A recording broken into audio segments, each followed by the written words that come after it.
You know, they tell you that coming home is the hardest part. They give you the debriefings, the pamphlets, the whole 9 yards about transitioning back to civilian life. But nobody really prepares you for bringing your partner home. The one who literally saved your skin more times than you can count. The one who doesn't understand that the war is over. My name is Jake, and my partner was Zeus. He's a German shepherd, massive, black and tan, the kind of dog that looks like he was sculpted for the job. He wasn't just a working dog, he was a military working dog. A specialized K9 trained for patrol, detection, and absolute loyalty. We spent 3 brutal tours together. When it was time for his retirement, there was no question in my mind. He was coming home with me.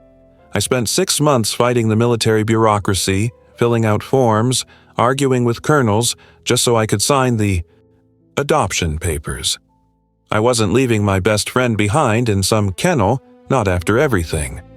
When we finally landed in Ohio and drove back to my house, a standard, quiet split level in a neighborhood where the biggest daily drama is whose lawn is greener, it was surreal. The silence was the first thing that hit us. After years of constant noise, the gentle hum of the refrigerator sounded deafening. Zeus walked into the living room like he was clearing a compound. He moved slow, nose to the ground, checking every shadow, every corner. He didn't bark, didn't wag his tail much. He just inspected. He was a machine built out of muscle and trained instinct, and he didn't know how to just be a dog. The first couple of weeks were a struggle for both of us. I was trying to stop checking the roofline for snipers, and Zeus was trying to figure out why his only mission was now chasing squirrels and tolerating my neighbor's yappy poodle. He was hyper-obedient, though. If I told him to sit, he locked down instantly. If I pointed to his new, ridiculously expensive orthopedic dog bed, he'd go to it. But he'd lay there with his head up, like he was waiting for the next coded command to come over the radio. But it was the 3rd week that the real weirdness started. The kind of weirdness that makes your stomach clench because you know deep down this isn't just a quirk. This is a protocol. My house is small, like I said. Upstairs is the main living area. Downstairs is the laundry room, a small den I use for gaming. And then there is the door. It's a heavy, solid wooden door, painted a standard builder-grade white, tucked away in the back corner of the laundry area. It leads down to the unfinished cellar. That cellar is basically just concrete. The furnace, the water, heater, and where I stash my old Christmas decorations. Nothing interesting, nothing threatening. I remember that Tuesday night perfectly. I was downstairs in the den, watching a college football game. Zeus was supposed to be resting nearby. Around 11:30 p.m., I shut everything down. I called him, "Zeus, let's go, buddy, bedtime." He didn't move. He was standing absolutely rigid, maybe 10 feet away from me, nose almost touching that white basement door. He wasn't scratching it. He wasn't whining or barking like he'd smelled a mouse. He was in a full, high-alert stance. His ears were twitching, processing every tiny sound the house was making, and his body was low, ready to coil and spring. I walked over, slightly annoyed. "Hey, what is it, big guy? Did you smell the furnace oil?" I put my hand on his thick neck and tried to gently pull him away. He resisted. Not aggressively, but firmly, like a trained professional refusing to abandon his post. "Come on," I insisted, giving him a little tug. He looked back at me, and that was when I saw it, the look in his eyes. It was the look he wore when we were on a patrol and he had just alerted on an IED. Focused, intense, and absolutely convinced that danger was imminent. I checked the door handle. Locked. I rattled the handle. Nothing. I even opened the door a crack, peered down the concrete steps into the dark, dusty cellar. I flipped on the light switch. Empty. Just the furnace humming. "See? Nothing," I told him, scratching behind his ears. "It's just the basement." I led him upstairs. He followed me reluctantly, glancing back the whole way down the hall. I went to bed, a little rattled, but thinking maybe the adjustment was just hitting him harder than usual. I woke up around 3 a.m. needing a glass of water. As I walked down the hall, I noticed his massive bed was empty. I knew immediately where he was. I crept downstairs. The hall light was dim, but I could see him perfectly. Zeus was laid out, not sleeping, but posted. He was stretched out right across the threshold of that white basement door, his head resting on his paws, watching the wood grain like it was going to explode. I knelt down next to him, running my hand along his back. "Zeus, you can't be down. Here, man. It's cold." He lifted his head, gave me a single, heavy sigh, and then put his head right back down, cementing his position. He was guarding. I tried to argue with him. I tried to coax him with treats, but he wouldn't budge. Eventually, I gave up and went back upstairs. This wasn't a one-off. This became the routine, every single night. As soon as the house went dark, Zeus clocked in. It didn't matter where I put his bed, or how many times I told him to stay. He would wait until he thought I was asleep, descend the stairs quietly, and take up position at that single, plain white door. During the day, he was fine, playing fetch in the backyard, napping in a sunbeam, following me around the kitchen hoping for a dropped piece of cheese. He was my goofy, loyal companion. But when the sun set, the switch flipped. He became the machine again. He became the guardian of the cellar door. I started getting seriously worried. Was he sensing something I couldn't? Maybe the trauma of service had manifested in some sort of post-traumatic stress for him, and he was fixating on a perceived threat. I called the vet. I called the local K9 handler I knew from the reserves. The vet was useless. "Sounds like he just likes the cool concrete, Jake. Try putting a rug down." I tried the rug. He just lay on top of the rug, still guarding the door. The K9 handler, a guy named Mike, was more sympathetic. "Look, Jake, these dogs are wired differently. If he's alerting on something, he's alerting. You sure there isn't an electrical short down there? A weird frequency?" I checked the basement thoroughly. I spent an entire Saturday afternoon down there, armed with a flashlight, checking every pipe, every corner, every dusty box. I found cobwebs, a dead light bulb, and a terrifyingly old box of my high school memorabilia.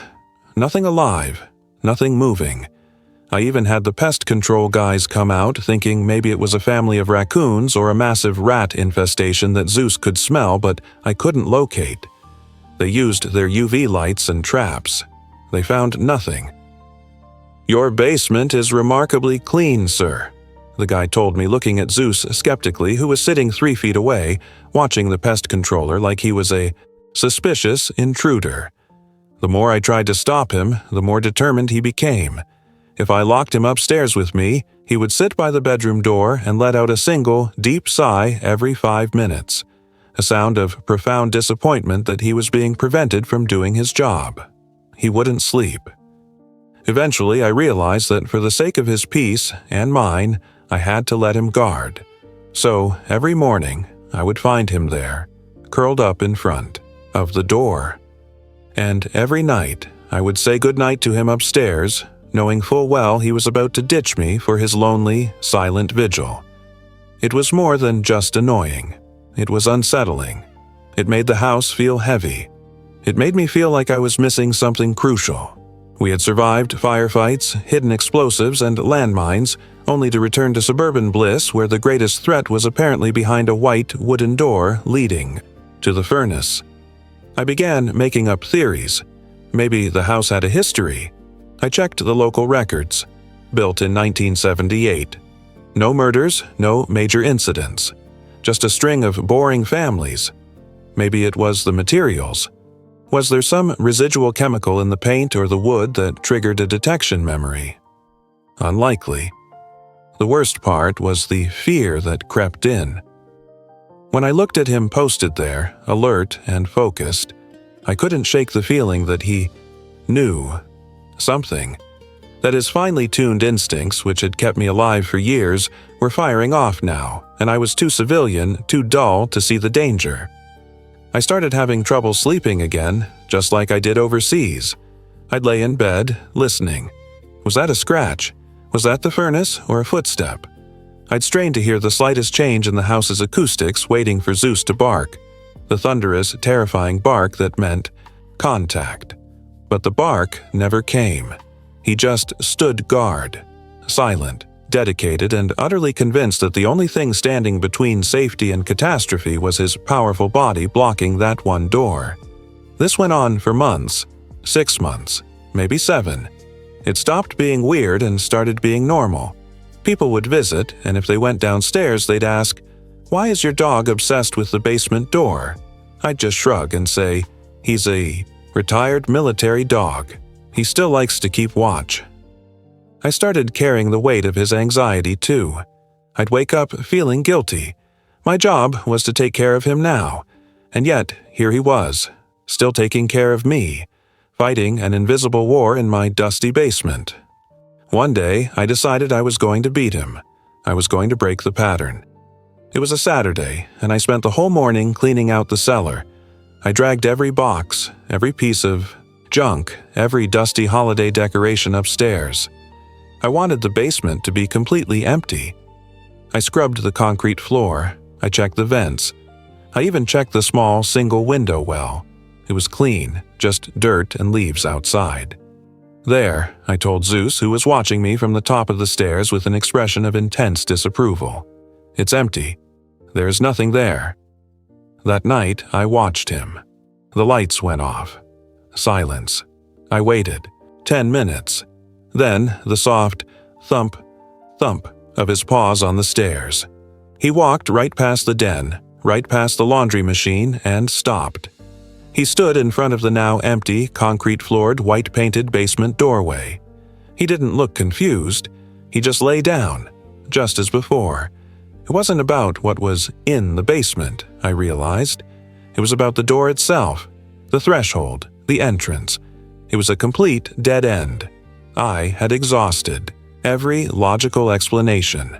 I started thinking about calling in a specialist, maybe a dog psychologist, maybe even a paranormal investigator, because at this point, I was willing to try anything. Then, about 8 months after Zeus came home, my sister, Sarah, came to visit. Sarah lives in Arizona, and we hadn't seen each other since before my deployment. She was staying for a week, and she was thrilled to finally meet Zeus, whom she'd only seen in pictures. Sarah is the kind of person who notices everything. She walked into the house, immediately hugged me, and then stopped, putting her hands on her hips, looking around. "Jake, this place is nice, but it feels..." She paused, searching for the word stiff. "It's just clean," I lied. "No, not clean. It feels like you're waiting for something to happen." She loved Zeus instantly, though. She spent the entire day throwing the ball for him. That night, she settled into the guest room, which is right next to the laundry area, close to that infamous white door. I warned her about Zeus's strange nightly routine.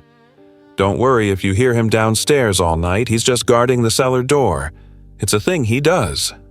Sarah, being a smart aleck, joked, "Maybe there's a vampire down there, Jake." I didn't laugh.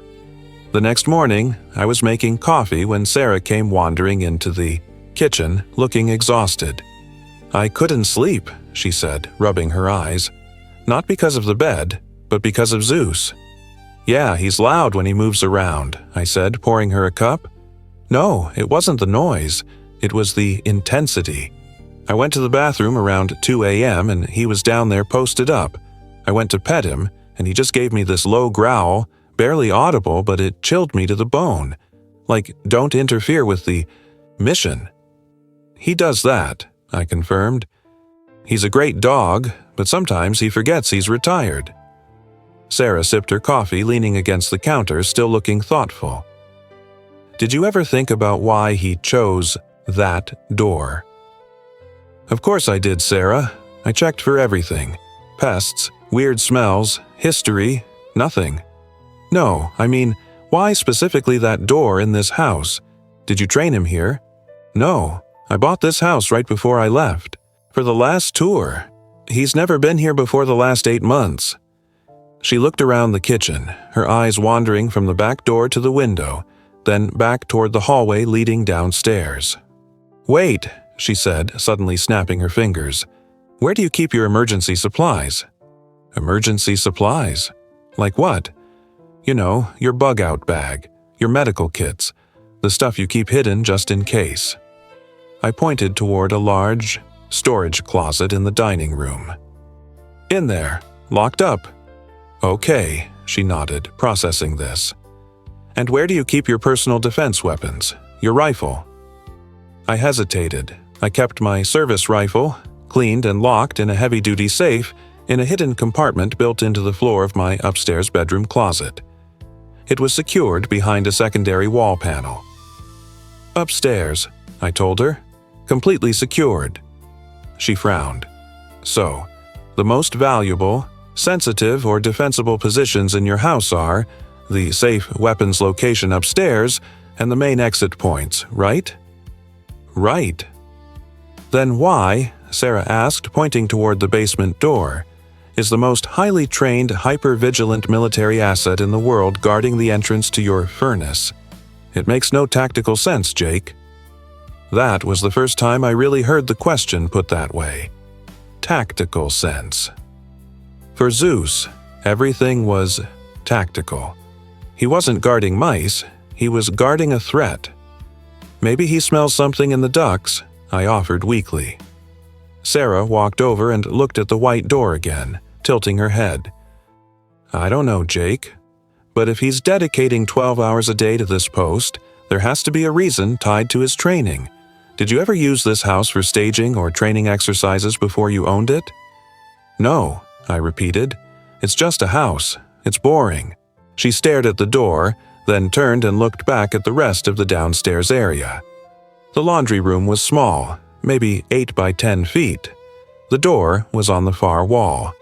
"Wait a minute," Sarah said, walking into the laundry room and looking closely at the wall surrounding the basement door. "This wall looks—" She ran her hand over the drywall to the left of the door frame. "It's newer, isn't it? This drywall doesn't match the texture of the rest of the house."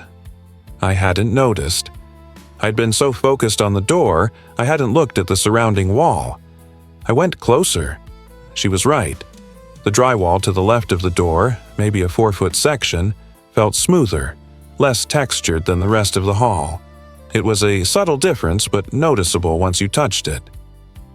"I didn't do any repairs here," I muttered, confused. "When I bought the house, it looked exactly like this." "Maybe the previous owners did," Sarah suggested. "Maybe they had a leak or something and had to replace a section." We went back to the basement, which was still clean and empty. I looked up at the ceiling, right where that section of drywall was upstairs. "See?" I said, pointing to the ceiling joists. "It looks completely normal from down here, no sign of a patch or repair." "Well, something is different about that spot," she insisted, "and Zeus knows it." That idea, that Zeus wasn't guarding the cellar but guarding past the cellar door toward something hidden in the wall, suddenly made my heart pound.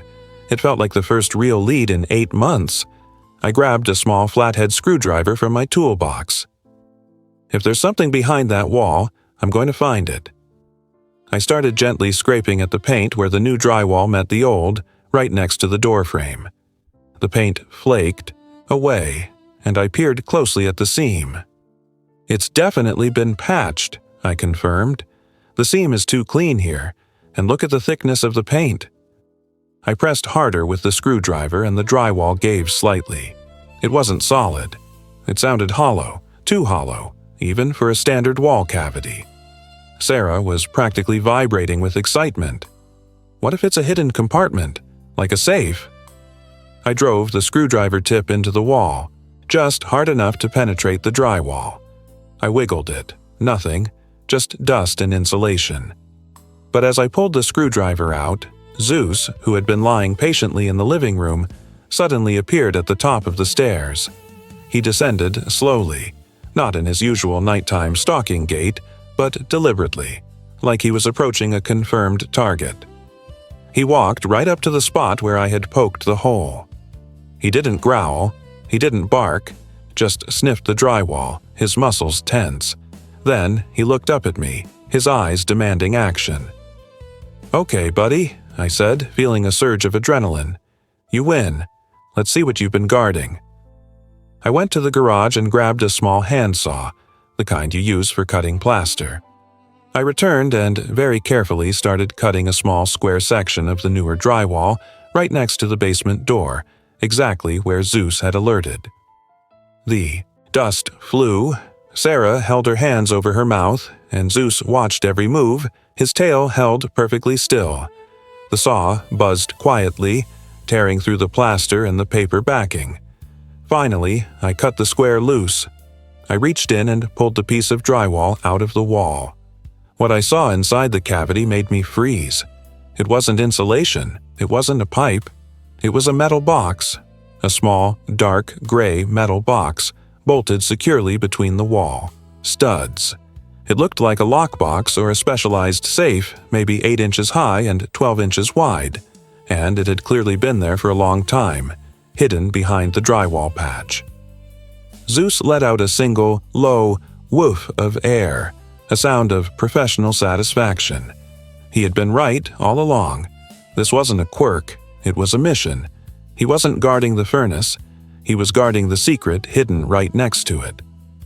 "Jake," Sarah whispered, her voice tight. "What is that?" I reached in, my fingers brushing the cold metal.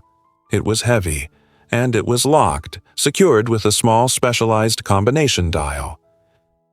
"It looks like someone's private safe," I said, pulling my hand away. "The previous owner must have built this when they did the repair work." But the feeling I had wasn't about a previous owner's coin collection. Zeus had guarded this box with the intensity of protecting a high-value target in a war zone. This wasn't just a hidden safe. I turned to Zeus, who was now relaxed, sitting by the opened wall cavity, his mission finally revealed. "How did you know, buddy? How did you know this was here?" He just thumped his tail once against the floor, a single, definitive thump. The next problem was how to open it. I certainly didn't know the combination, and I couldn't just call a locksmith and explain, "My retired military dog insisted." I cut open my wall to find this mystery box. I took a picture of the box with my phone. It looked professional, maybe military grade or high-end industrial. I sent the photo to Mike, the K9 handler, with a simple text, "My dog was right. Found this behind the basement door. Any idea what it is?" Mike called me back immediately, his voice sharp with surprise. "Jake, where did you get that box? That's not civilian hardware." "It was in the wall of my house," I explained. "It was hidden." "Look at the serial numbers," Mike instructed. "Is there a small engraved number anywhere?" I pulled the box slightly out of the wall, enough to see the top surface.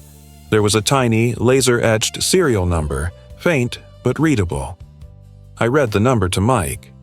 He went silent for a moment, and when he spoke again, his voice had dropped to a low, serious tone. "Jake, you need to step away from that box. That serial number belongs to a classified government inventory. Specifically, a specialized storage unit used by our intelligence community for high-risk, sensitive materials." My blood ran cold. This wasn't about a previous owner's treasure. This was official. And Zeus, my loyal, hyper-trained partner, had been spending every night guarding a classified government secret hidden in the wall of my suburban Ohio home. "Mike, what kind of sensitive materials?" I asked, looking from the metal box to Zeus, who was now watching me with an expression of profound, weary certainty. "I can't tell you over the phone, Jake," Mike said, "but I need you to do exactly what I say. Do not touch that combination dial.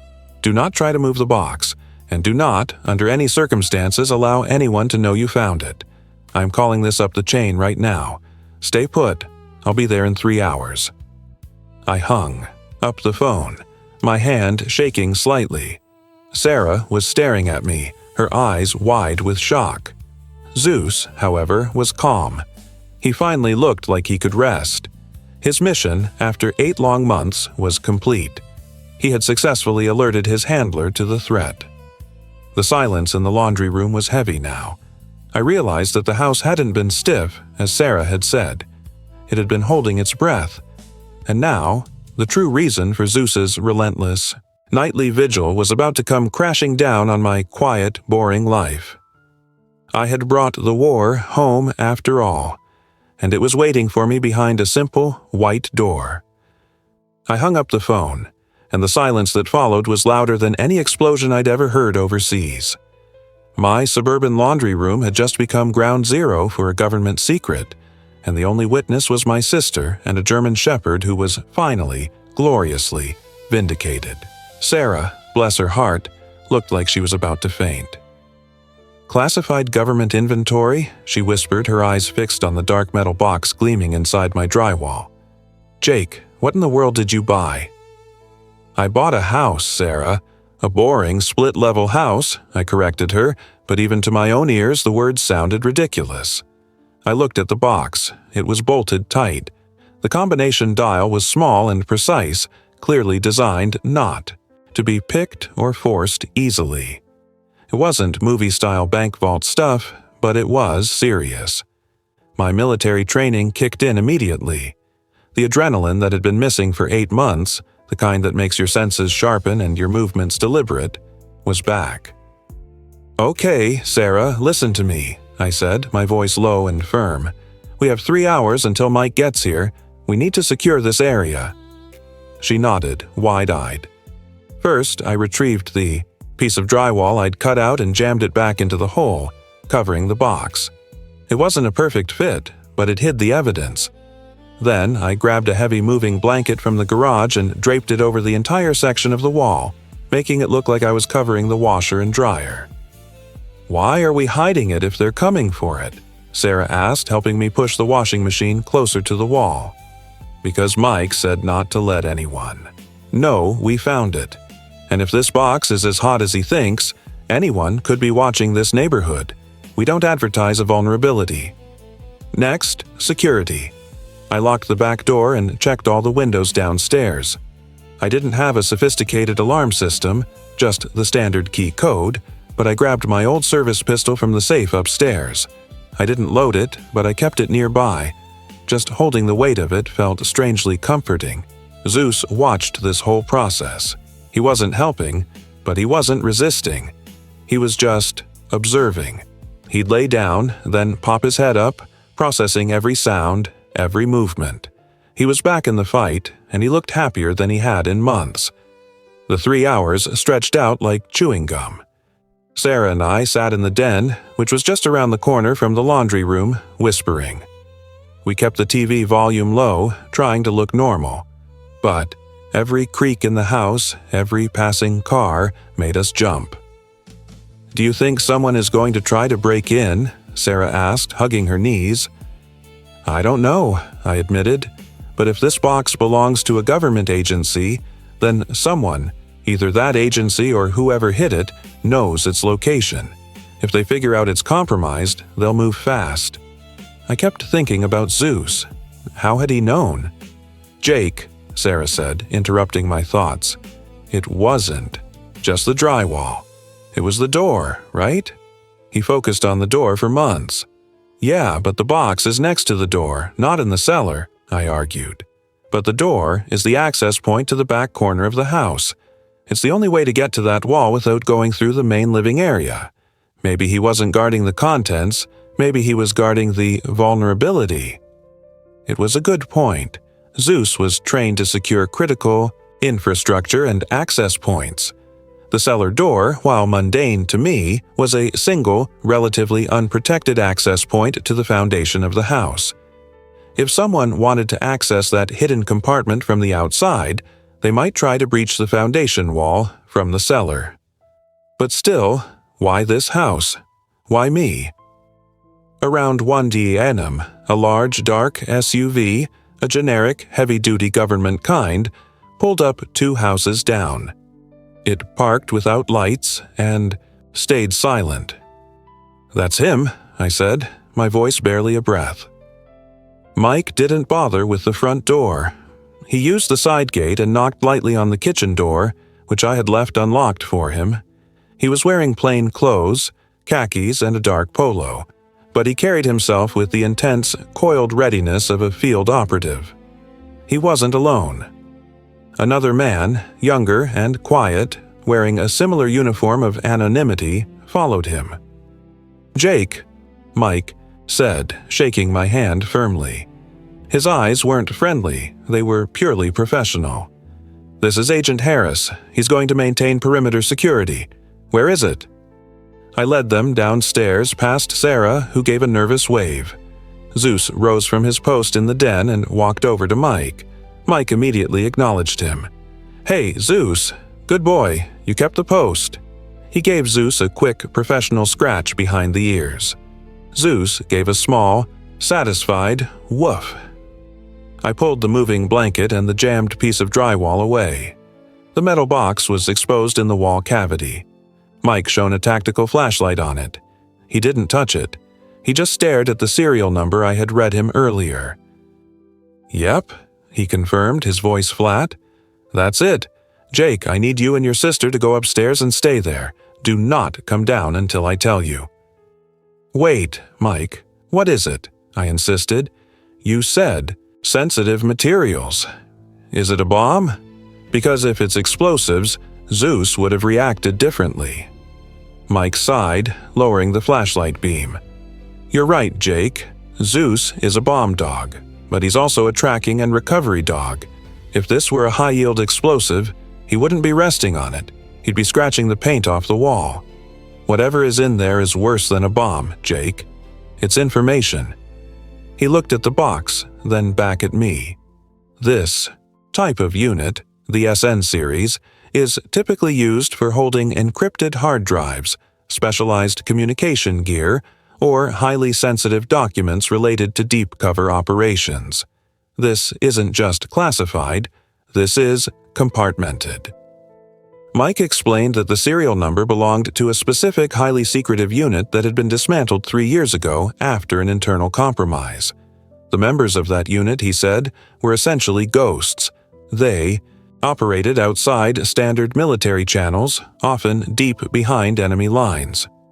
When the unit fell apart, several key members went missing, along with their operational data. "We thought all the caches were secured," Mike muttered, running a gloved hand over his chin. "One of those missing assets must have chosen this house as a temporary drop point before you moved in." The implication hit me like a physical blow. The previous owner hadn't hidden this. A rogue intelligence operative, a highly trained ghost, had used my house as a dead drop, and Zeus, my old partner, was guarding the operative's secrets. "So, the person who hid it is a threat?" I asked. "If they're still alive, yes," Mike confirmed. "And if they come back for this box, they won't be knocking politely. They will assume the area is compromised and act accordingly." He looked at Zeus. "The real question is, how did Zeus know? The box is metal, sealed. If it's just hard drives, there's no scent." Zeus, hearing his name, thumped his tail. Mike knelt down, ignoring the dust, and put his face close to the opening. He sniffed the drywall, then the metal box itself. "I don't smell anything," he said, standing up, "but Zeus is trained on hundreds of different compounds. It could be the residual scent of the adhesive used to seal the drywall, or, more likely, it's the lingering scent of the person who handled this box. If that person was associated with our unit, Zeus may recognize the operational scent they carried, gun oil, specialized cleaning agents, even the unique scent of their uniform material." He pointed to the wall. "This wall has been compromised by a hostile signature. Zeus has been guarding the signature, not the contents." It made perfect, horrifying sense. Zeus wasn't suffering from PTSD. He was just doing his job. His training was so ingrained that a faint trace of operational residue, a scent that had meant danger and mission for years, was enough to trigger a relentless 8-month-long vigil. "We need to get this out of here now," Mike decided. "Agent Harris, secure the perimeter. I'm calling in the extraction team. They'll be here with the proper tools to remove this without damaging the contents. We can't afford to lose this data. I was dismissed upstairs. Sarah and I sat in the living room watching the street. The quiet agent, Harris, was already gone, melting into the shadows of the yard. About 45 minutes later, a full team arrived. They came in 2 unmarked vans, moving with precise military efficiency. They didn't use sirens or flashlights. They were shadows in my quiet neighborhood. They set up lights and equipment in the laundry room, and the low hum of specialized tools began to emanate from downstairs. I could hear the metallic sounds, the grinding of a small saw, the careful movements of people working in cramped quarters. Sarah and I stayed glued to the window, watching the street, feeling like we were in a low-budget spy movie. Finally, around 4:30 a.m., Mike came upstairs. He looked tired but relieved. "It's out," he announced. "We have it secured in a containment unit. We're rolling out. Now." "What was in it?" I asked immediately. Mike looked at me, his expression unreadable. "I can't tell you, Jake, but it was highly sensitive. The data in that box could have compromised multiple ongoing operations." He paused, then added, "You and Zeus did a tremendous service tonight. You may have saved a lot of lives, Jake. We owe you." "I just want my house back," I said honestly, "and I want Zeus to be able to sleep." Mike nodded. "We'll handle the damage. We'll send a crew tomorrow to repair the drywall and make it look exactly like it did before. We'll also sweep the house for any residual tracking devices or surveillance." Before he left, he stopped and looked at Zeus, who had followed him upstairs. "Zeus," Mike said, "you're officially retired, effective immediately. Mission complete." Zeus simply lay down by the front door, his head resting on his paws, looking like he was finally listening. Mike left, and the street was silent again. The vans drove away, leaving no trace except a slight dampness on the lawn where their tires had been. Sarah and I stood in the hallway looking downstairs. The light was on in the laundry room. The wall was patched with a temporary piece of fresh white drywall, awaiting the professional repair crew Mike promised. The room felt lighter, cleaner, somehow less burdened. "Well," Sarah said, stretching, "I think I can finally sleep." I agreed. I felt an exhaustion deeper than physical fatigue. I went over and gently patted Zeus. "Good job, buddy. Go to bed." He got up and, to my utter disbelief, he followed me upstairs without hesitation. He walked past the laundry room, past the temporary patch, and settled into his ridiculously expensive orthopedic bed in the corner of my bedroom. He curled up, let out a deep, contented sigh, the kind of sigh a dog gives when he knows the perimeter is secure, and fell instantly asleep. I watched him sleep for a long time. It was the first time in 8 months I had seen him completely relaxed after dark. The next few days were strange. A silent, highly efficient crew arrived early the next morning. They weren't your average contractors, they worked with surgical precision. By noon, the drywall was replaced, textured, and painted. You couldn't tell a hole had ever been there. They even replaced the moving blanket I had used. They also did the sweep Mike promised. They found nothing, telling me the operative had been careful to use my house only as a temporary cache and hadn't set up surveillance. Sarah left, going back to Arizona, sworn to absolute secrecy. She promised to call, but her face showed she was still processing the fact that my boring life had involved a clandestine intelligence operation. Life returned to normal. Or, what passed for normal. Zeus was a different dog. He played more. He finally started wagging his tail whenever I came home. He followed me around, but he wasn't hypervigilant anymore. He was just a dog. A big, retired, very loyal dog. He slept soundly every night in his bed upstairs. I should have felt relieved. I was relieved, but a persistent knot of unease remained in my stomach. The government had shown up, taken their box, and vanished. They never told me what was inside. They never compensated me beyond fixing the wall. They just erased the evidence and disappeared, leaving me with the knowledge that my home had been used by a highly dangerous, possibly still active, operative. I kept thinking about the person who hid the box, the ghost. They chose my house for a reason. Was it random, or did they know something about me? One afternoon, about 2 weeks after the incident, I was talking to Mike on the phone.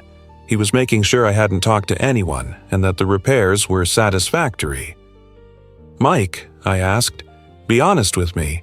Did the operative who hid that box know who I was?" There was a long pause on the line. "Jake," he said finally, his voice carefully measured, "we don't know who hid the box, but we do know that the house was purchased under a false identity 2 months before you bought it. The operative had temporary control of the property deed." "What? I bought it from a standard realtor." "The records were scrubbed," Mike explained, "and it was a quick shell transaction. They needed a place to hide the cash, and your house, a quiet, average home, was perfect. They were gone before you moved in." "So, they didn't know me," I concluded, feeling a rush of relief. "We believe they didn't know you personally," Mike confirmed. "But there's one thing that keeps coming up in the analysis of the operation." "What is it?" "The operative who controlled that box," Mike said, his voice dropping slightly, "was known to have a very specific scent marker, a unique chemical signature he used to mark his caches so he could detect them later, even through concrete and drywall." My blood went cold again. "A scent marker?" "Yes," Mike said. "It was a specialized compound, designed to mimic a very common scent, but with a unique, detectable chemical fingerprint.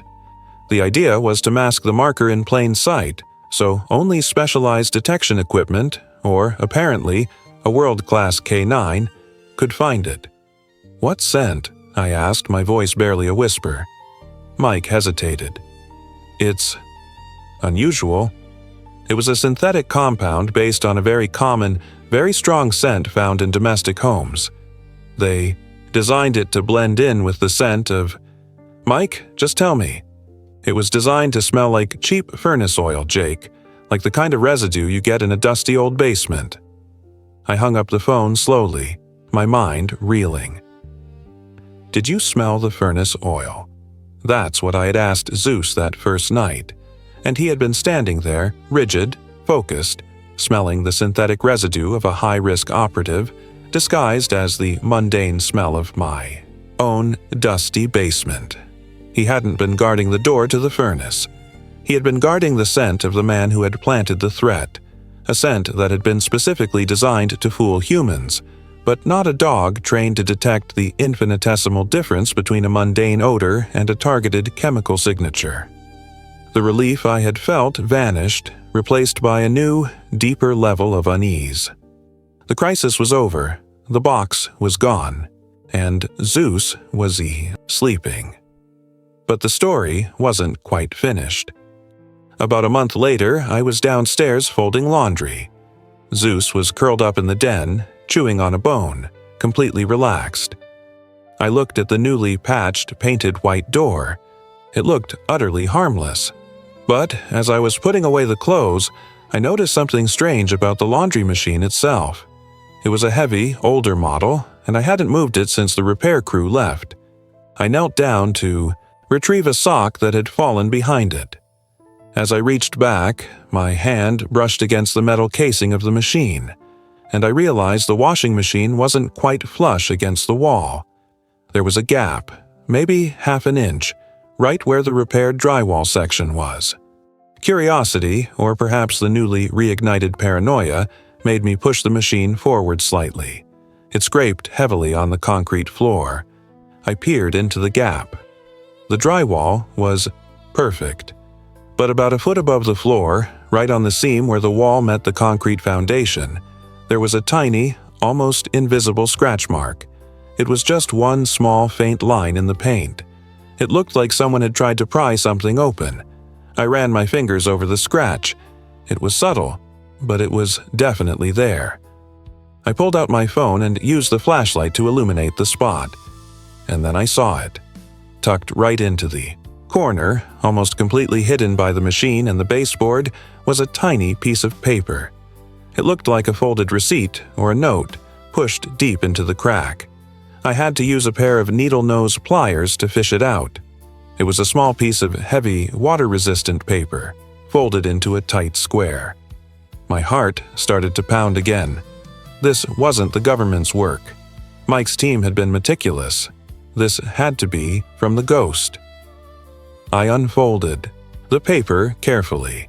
It wasn't a warning, or a map, or a combination. It was a small, crudely drawn sketch. The sketch was of a dog, a German Shepherd, and next to the sketch, written in neat block military handwriting, were 2 words: "Good boy." I froze, staring at the note. The rogue operative, the ghost who had used my house as a classified drop point, had been here. He must have returned to retrieve the box or at least check on the cache, only to find the wall repaired and the box gone. But instead of leaving a threat or a message for the government, he had left a note for Zeus. This meant the ghost had been here after. The government took the box. He had been in my house, standing in the laundry room, seeing the evidence of the retrieval, and instead of panicking, he had left a message acknowledging the K9 who had foiled his plan. And if he had been here, Zeus should have alerted. I looked over at Zeus, who was still gnawing happily on his bone, completely oblivious, completely retired. Why hadn't Zeus alerted? I walked into the den, holding the note. "Zeus," I said softly, holding up the drawing. Zeus looked up, sniffed the air, and then returned to his bone. No tension, no alert. I realized then that the rogue operative hadn't been detected because he wasn't carrying the scent marker anymore. His mission was over, his cache was gone. He was just a man. But the most disturbing thought was this: the ghost knew Zeus. He knew Zeus was a K9. He knew Zeus was the one who had successfully guarded the cache and ultimately led to its discovery. The note wasn't a threat. It was a sign of respect. A professional courtesy between 2 highly trained operatives, one human, one K9, who had played a very dangerous game of hide-and-seek. I folded the paper and slipped it into my wallet. I knew I couldn't tell Mike about it. That would only complicate things and likely put a target on my back. I walked back into the laundry room and pushed the washing machine back into place, covering the scratch mark in the corner. The house was quiet. Zeus was asleep. Everything was normal. But I knew the truth now. The war wasn't just over for Zeus. It was resolved. He had faced the threat, completed the mission, and retired with honor. For me, however, the discovery had only opened a door. I now knew that my quiet suburban house was marked. It had been used by a ghost, and the ghost knew my dog. And I couldn't shake the feeling that while the box was gone, the story of the operative who hid it and the dedicated K9 who guarded it was only beginning to unfold. My life was tied to that secret now, and I had a feeling that one day, perhaps soon, the ghost might return, not for the box, but for the man and the dog who had found it. The next time, I knew Zeus would be ready. And so would I. I'd always heard the phrase, "It's the quiet ones you have to watch out for." After the government crew vanished, leaving my laundry room looking like a freshly painted, utterly unremarkable space, that quiet was suffocating. Zeus was fine. More than fine, actually. He'd finally unlocked the setting marked Domestic Bliss. He slept like a log, chased the squirrels with genuine, goofy enthusiasm, and didn't even twitch an ear when the furnace kicked on. The mission was over for him. He had done his duty, and his highly stressful 8-month shift was complete. For me, the war was just starting. I kept that note, the one with the sketch of Zeus and the words, "Good boy," folded tightly in the billfold section of my wallet. It was a physical reminder that I was now an auxiliary character in someone else's classified, dangerous narrative. Every time I reached for my driver's license, my fingers brushed the heavy paper, and the adrenaline would spike. The fear wasn't about the box anymore. The box was gone. The fear was about the ghost. This wasn't some random criminal. This was an operative, trained to the same level, perhaps even higher than I had been. A man who understood the language of K9s, who had the audacity to break into my house, realize his cash was taken by my former military contacts, and then leave a thank you note for my dog. That level of confidence was terrifying. I couldn't shake the image of him standing right where I had been standing, looking at the patched drywall, smelling the lingering dust, and recognizing the K9's success. I started doing my own security sweeps every night, not the frantic paranoid checks I did when Zeus was guarding the door, but the cold, methodical checks I did overseas when setting up a temporary camp. I checked the tree lines, the window locks, the car alarms. I started parking my truck facing out, ready for a fast exit. I didn't tell Mike about the note. I knew if I mentioned it, they wouldn't just sweep the house. They'd probably bring me and Zeus in for protective debriefing, which is military jargon for locking you in a windowless room until they decide you're not a liability. I wasn't going to subject Zeus to that, especially when he was finally relaxing. When Mike called a week later, I played it cool. "Everything good, Jake?" he asked, his voice still low and formal. "Yeah, Mike. House looks great. Can't even tell the wall was opened. Zeus is sleeping like a baby." "That's good to hear. Look, Jake, I have to reinforce this. Whatever you think you know about that box, forget it. The less you know, the safer you are. This operative, we still don't have confirmation if they're alive or dead, is highly intelligent and highly motivated. They won't forget where they stashed their data." "Understood," I said. "So no sign of who it was?" "None. They're a ghost for a reason. But if they resurface, they'll be looking for any sign of compromise. If they think someone saw them, or if they think someone knows their operational signature, they will eliminate the threat." I gripped the phone tighter. He was essentially telling me that the man who wrote "good boy" was willing to kill me. "But they wouldn't target a retired soldier, right?" I asked, trying to sound casual. Mike hesitated. "Jake, in this world, there are no civilians. If you were associated with the retrieval, you're a loose end. Just stay vigilant. And if Zeus alerts on anything, even a weird smell, you call me immediately." "Will do." I hung up, feeling sick. Mike's warning only solidified my decision to keep the note secret. The ghost had shown a moment of humanity, or perhaps just professional admiration, by acknowledging Zeus.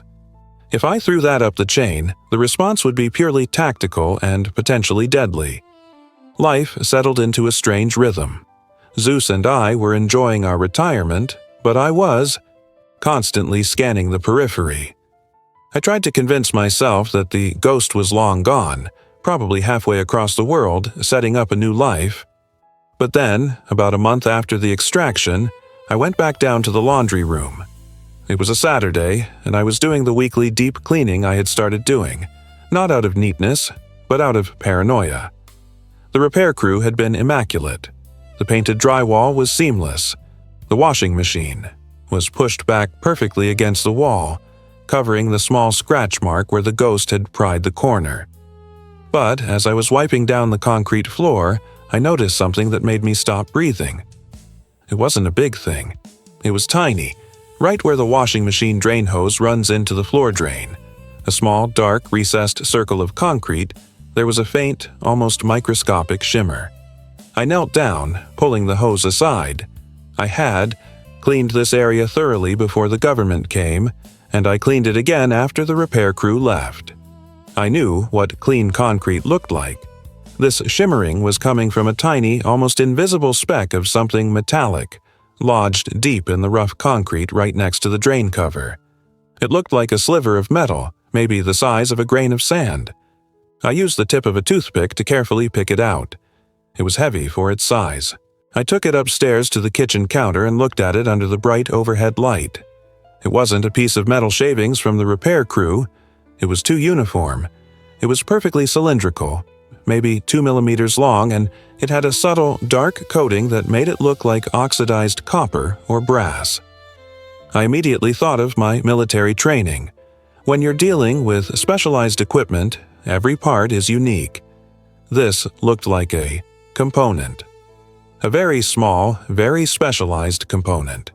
Why would a tiny piece of brass be lodged in my basement floor, right next to the spot where a highly classified safe had been hidden?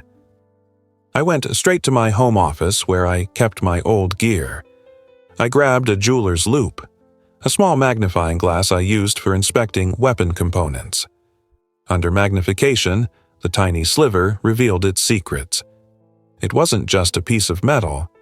It was a tiny, intricately machined hollow tube, and inside the tube, I could see a faint, dark residue. My mind raced back to the debriefings on counter-surveillance and intelligence gathering. This wasn't a listening device. It was too small and simple for that. This was a marker.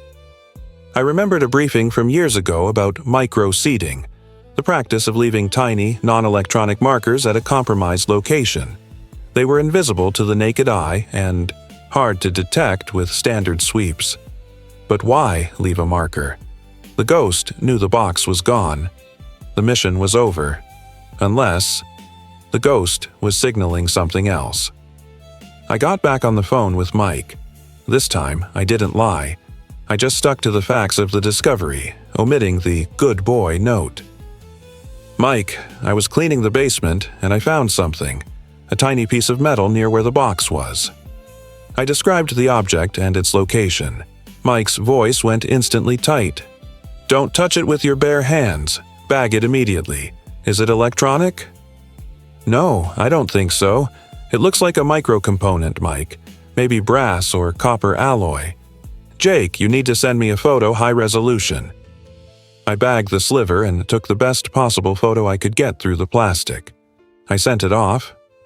10 minutes later, Mike called back. He sounded furious, but not at me. That's a seed, Jake, he confirmed, his voice barely controlled. It's an archaic method, but effective. It's used to mark the location of a dead drop, or sometimes to mark the person who accessed the drop. It contains a chemical signature that can be detected remotely by specialized equipment.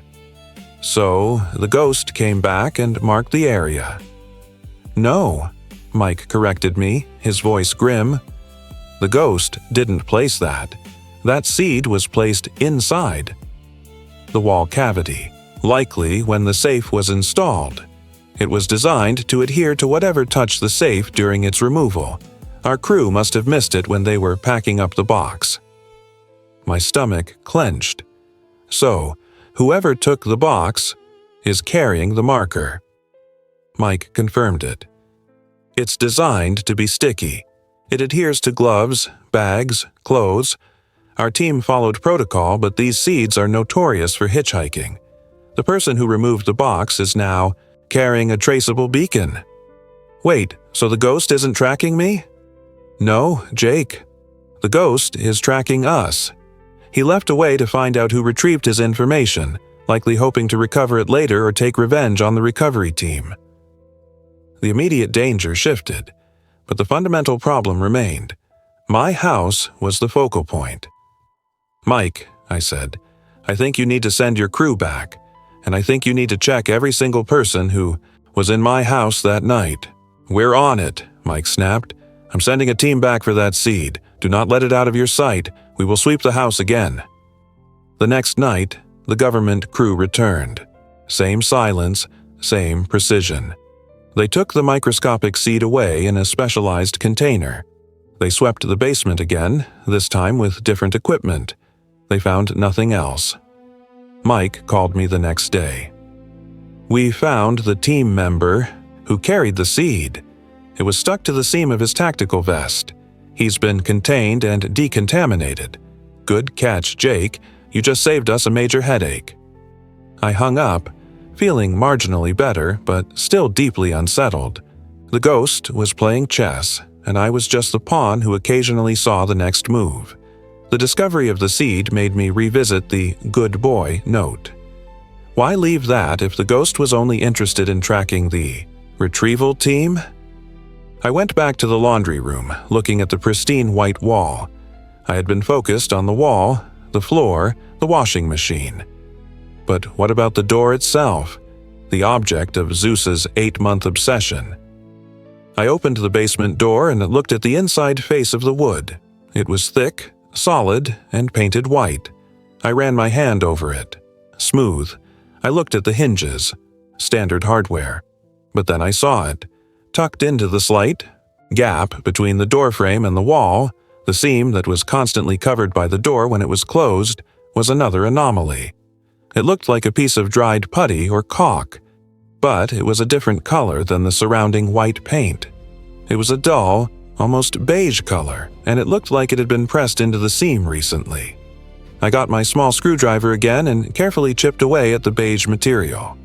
It was soft, almost clay-like. I chipped away enough to reveal what was underneath. It wasn't wood or plaster, it was plastic. Lodged inside the door frame, hidden by the putty, was a small rectangular piece of clear plastic, maybe 2 inches long. It was perfectly flat and flush with the frame. I used the screwdriver to pry it out. It came free with a slight sticky resistance. I held it up. It looked like a miniature memory card or a very small electronic chip, encased in clear plastic. It was completely dry and felt inert. This was different from the brass seed. This felt like communication.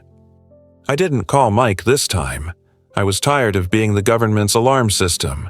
I wanted to know what I was dealing with before I handed over another piece of evidence. I carefully cleaned the plastic piece and took it to my computer. I didn't have the equipment to analyze a sophisticated chip, but I had enough tech knowledge to try to identify it. I placed the chip on a flatbed scanner and got a high-resolution image. I zoomed in on the details. There were faint, almost invisible circuit lines inside the plastic casing. I spent the next 2 hours cross-referencing military and industrial hardware catalogs, looking for a match. I finally found it in an obscure, highly specialized communication catalog, the kind of tech that never sees civilian use. It was a burst communication relay chip. It was designed to receive a very short, encrypted data burst and hold it until retrieved, or until it was triggered by a specific frequency.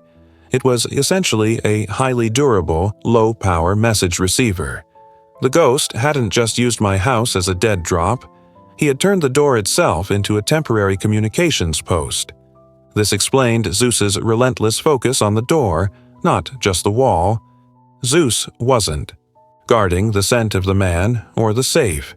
He was guarding the active communications relay, sensing the minute electrical or frequency activity that I, a dull human, couldn't perceive. The door was the mission. The ghost had left this behind intentionally, and he had covered it with putty. After the box was gone, this meant he wanted to communicate with someone. Or perhaps he wanted someone to communicate with him through this relay. I realized the implications. The ghost was still active, still using my house, and he was still communicating. I needed to know what was on that chip. I couldn't risk taking it to a civilian electronics expert. I had to use my own resources.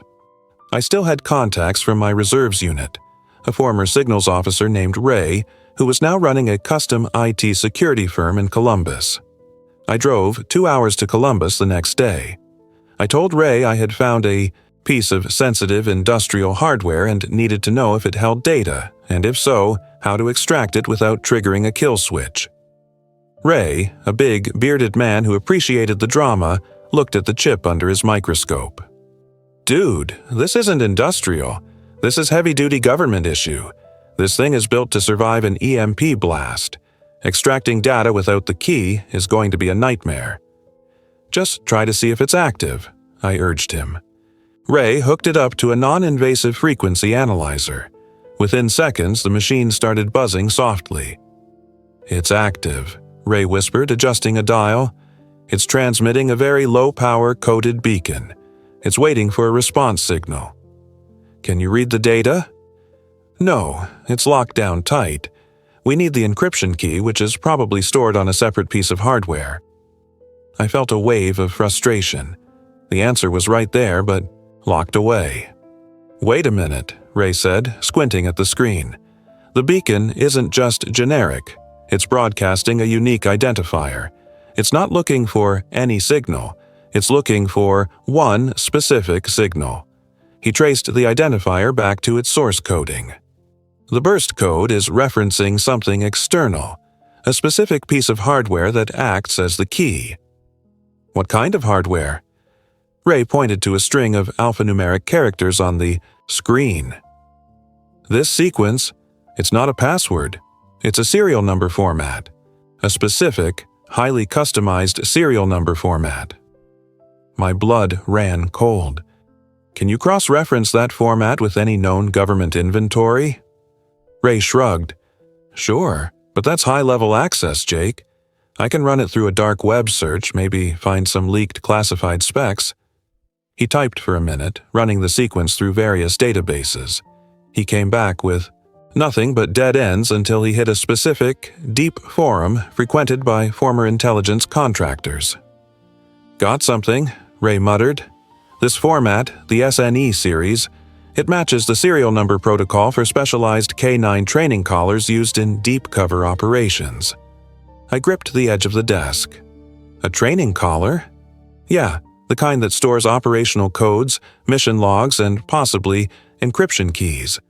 It looks like this chip is waiting for a signal from a very specific, high-tech dog collar.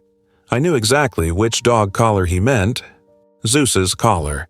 When Zeus was retired, the military removed his operational collar, the one with the GPS tracking, the comms, and the data storage, and replaced it with a standard civilian collar. They told me the old one was decommissioned and destroyed. Ray, I said, my voice barely steady, did they give you a visual on that collar? He pulled up a schematic. It was a bulky, black nylon collar with a small, hardened plastic box attached near the buckle. It looked exactly like the operational collar Zeus had worn for 3 years. The one I had been told was destroyed. The ghost, I realized, wasn't just using my house. He wasn't just tracking the retrieval team. He was trying to communicate with Zeus. Or, more accurately, he was trying to communicate with the operational data, stored on Zeus's old collar. This meant the ghost believed the collar and the encryption key was still in my possession. Why would he think I have it? I wondered aloud. Maybe he saw you and the dog during the operation, Ray suggested. Maybe he knew you were the handler. I shook my head. No. I bought the house 2 months after he stashed the box. He didn't know I was coming. Unless he did. I thought back to the adoption process. 6 months of fighting bureaucracy, arguing with colonels, filling out forms. My name, rank, service history, and new address were all meticulously documented in the military transfer paperwork. The ghost had been part of a highly secretive unit that had been compromised from within. If someone was rogue, they would still have access to internal military records, especially related to the assets they worked with, like Zeus. The ghost didn't choose my house randomly.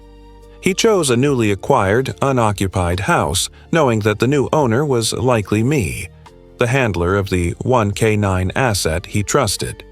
He knew Zeus was coming home. He didn't trust his own team, but he trusted the K9 bond. He put his classified cash in a place where he knew his partner, Zeus, would eventually live and guard. And when he returned and found the box gone, he left the note for Zeus, acknowledging the success of the K9's unbreakable instinct, and then he planted the comms chip, waiting for the one thing he needed to continue his own mission, the data from Zeus's old collar. Ray, you need to turn this thing off, I ordered. Do not let it transmit any signal. Do not let it receive any signal. Ray carefully disconnected the power and sealed the chip in a Faraday cage, a box designed to block all electromagnetic signals. I drove back to Ohio in a state of high alarm. The ghost wasn't targeting a random house. He was targeting me, Jake, and Zeus, specifically because of our operational history. And he needed something I didn't know I possessed, Zeus's old collar. Where was that collar? The military said they destroyed it. I got home late and found Zeus waiting by the door.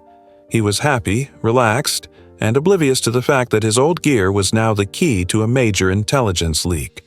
I called Mike, immediately. This time, I didn't hold back. I told him everything: the brass seed, the comms chip, and Ray's analysis linking the chip to Zeus's old collar. I left out the good boy note, still protecting the ghost's small secret. Mike listened in silence, occasionally letting out a low whistle. "Jake, this is incredible," he finally said. "You're telling me the ghost knew you were coming and was using your house as a long-term contingency plan?" "It's the only explanation that makes tactical sense, Mike. He knew Zeus was loyal, he knew Zeus would guard the area, and he knew my adoption paperwork was filed. And the collar," Mike trailed off. "We were told all K9 operational gear was destroyed after the unit was dismantled. But if the ghost was part of the internal compromise, he might have been running his own recovery operations." "Do you think the ghost has the collar?" I asked. "No. If he had the collar, he wouldn't need to leave a comms chip waiting for it. He's looking for it, just like we are. He thinks you might have salvaged it." "I don't have it, Mike. They took it off him at the base." "Okay, but we need to assume the ghost is watching you, waiting to see if you produce the collar. We need to find that collar before he does. If the encryption key is on there, it could unlock the rest of the unit's secrets." Mike was serious. He promised to launch an immediate, high-level investigation into the destruction logs for Zeus's gear. For the next few days, I felt like I was bait. I kept the comms chip locked in the Faraday cage in my safe. I went about my normal routine, walking Zeus, playing fetch, trying to look like a perfectly boring civilian. I watched the neighborhood closely. I didn't see any dark SUVs. No suspicious loiterers. The ghost was either extremely good or he was waiting for a specific signal. I spent hours researching Zeus's retirement records. I dug into the paperwork I had fought so hard for. I found the inventory list of everything transferred to me with Zeus. It was mostly medical records and feeding schedules, but buried deep in a supplemental checklist, under decommissioned gear, there was an item that caught my eye. Item 7. Operational Data Collar, SNE 455B, destroyed. Disposal receipt attached. See Appendix C. I flipped to Appendix C. It was a standard military disposal receipt, signed and dated 3 years prior. Case closed. But military paperwork is only as accurate as the person signing it, and if the ghost was part of a major internal compromise, fudging a disposal receipt would be child's play. I called the base where Zeus was retired. I spoke to the quartermaster who signed the form, a tired, low-ranking sergeant. "Sergeant, I have a question about the disposal of my K9's operational collar," I asked. He sighed heavily. "Sir, those records are 3 years old. If it says destroyed, it's destroyed." "Did you personally witness the destruction?" "Sir, I signed the form. I can't remember every piece of gear that went through that incinerator." I pressed him gently. "Did you ever receive a replacement collar for Zeus? Or did you just send him home with a standard civilian leash?" "No, sir. They usually send a basic nylon collar. The operational ones are too dangerous to leave in civilian hands." "But was there any mention of a specialized non-operational collar being issued?" He checked his records again, grumbling. "Wait, yeah, there's a note here. Transfer of specialized collar, non-operational, SNE 455B, for ceremonial display purposes only, attached to handler kit. A ceremonial collar. That wasn't destroyed. It was transferred to me." I hung up, heart hammering in my chest. I had received a box of miscellaneous gear when I adopted Zeus. Old grooming supplies, a chew toy he liked, a couple of old patches. I hadn't looked at it since. I ran to the storage closet in the dining room, the one Sarah had asked about when looking for my emergency supplies. I pulled out the dusty cardboard box marked Zeus, Misk. I tore through the contents. Beneath a blanket and a tennis ball, there it was, a black nylon collar. It looked exactly like the schematic Ray had shown me. But instead of the hardened plastic comms box, it had a smooth, lightweight plastic housing. It was clearly marked non-operational. It was the ceremonial collar. I carefully lifted the housing. It felt light, empty. But then I noticed a tiny seam, barely visible. I wedged my thumbnail into the seam and pried. The housing snapped open. Inside, nestled in the foam, was not an empty space but a single, thumb-sized solid-state drive. A small, high-density flash drive. And taped to the drive, written in the same neat military block handwriting as the note in my wallet, were 3 words: encryption key. Use wisely. The ghost hadn't left the key on the comms chip. He had hidden the key on the operational collar he knew, by would receive. He had planted the key with me, trusting me to safeguard it, knowing that when he needed it, he would use the comms chip to signal for it. The full weight of the ghost's plan hit me. He didn't see me as a threat. He saw me as a secure courier. He used my dog's loyalty, my home's security, and my identity as a handler to safeguard the most critical piece of his missing operational data. I had the key, and the ghost was waiting for me to use it. I immediately called Mike. "Mike, I found it. The collar. It wasn't destroyed. It was transferred to me as a ceremonial item. Jake, do not touch it. Secure it immediately. I'm sending a team." "Wait," I interrupted. "It's not the collar. It's a flash drive hidden inside the collar, and it's labeled encryption key." A stunned silence followed. "Jake," Mike finally said, his voice a strained whisper, "if that's the key, it means the ghost is about to make a move. He planted that comms chip to see if the key was still active or in your possession. He knows you found the chip now. He's going to assume you have the key." "What do I do with it?" I asked, holding the small drive. "You bring it to us, Jake, right now. That key is too dangerous to keep in your house." "No," I decided, "not yet. If the ghost is watching and I leave the house with this, he'll know I'm compromising his plan. I need to figure out what he wants me to do with it." "Jake, this is not a game." "It is to him, Mike, and I'm playing by his rules until I know what the end game is. If he sees me leave, he might trigger something. You need to tell me what that comms chip is waiting for." Mike gave me a weary sigh. "The chip is waiting for the key to be activated. It's waiting for the drive to be plugged in and for the encryption to start. It's handshake sequence. Once that happens, the chip will transmit the location of the ghost's second cache." "Second cache?" "The ghost's main objective, Jake. The first box was a decoy, a highly sensitive one but still a diversion. The key is meant to unlock the location of his main operational base, and if he's watching the house, he's waiting for the signal to activate." I looked down at the key in my hand. I was holding a digital breadcrumb. That would lead directly to a rogue operative's hideout. "I need a plan, Mike," I said. "If I activate this, he knows I have it. If I don't, he'll assume the mission failed and disappear. We need to lure him out." Mike agreed, reluctantly. We spent the next hour formulating a high-risk plan. I would activate the key, sending the signal through the comms chip. Mike's team would monitor the signal and deploy an extraction team to the coordinates. That flashed back. The risk was immense. The ghost was highly trained and likely armed, and if he knew I was the one activating the key, I would be exposed. That night I went downstairs to the laundry room. Zeus followed me, but only to curl up in the den, chewing his bone. He wasn't guarding anymore. He was just keeping me company. I carefully removed the comms chip from the Faraday cage. I unwrapped the encryption key drive. I looked at the repaired drywall, at the inconspicuous white door. The ghost had used my quiet life as the perfect stage. I carried my laptop downstairs.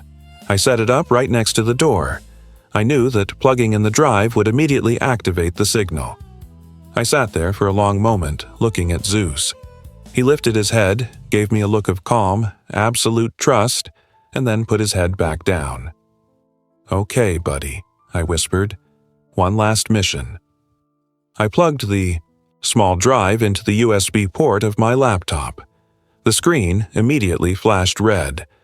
A small black window popped up, displaying only a single line of text. Access granted. Initializing handshake. I waited, my hand hovering over the disconnect button. The computer was silent, but I knew the hidden comms chip in the doorframe was screaming a signal into the night sky. A new line of text appeared on the screen, faster than I could read. Target. Coordinates received. And then the coordinates appeared. A long string of numbers indicating a location several states away, deep in the Appalachian wilderness. But before the coordinates could vanish, a final, unexpected message scrolled across the screen, overriding the operational data. It was a simple text field, clearly typed, "Handler, you have completed the mission. Your payment is secured." The screen went black. The drive was deactivated. I sat there staring at the blank screen, adrenaline coursing through me. He knew it was me. He knew I was the handler, and he had paid me. I quickly unplugged the drive and sealed it. I called Mike, reciting the coordinates instantly. "We have them, Jake. We're deploying forces now. Stay put. You did it." The extraction team was on its way, but the message, "Your payment is secured," was still echoing in my head. Payment? For what? For delivering the key? I checked the house, thinking maybe he left money, gold or some other spy reward. Nothing. I went upstairs, heart pounding. I looked around my quiet bedroom, the place where I had finally found peace after years of war.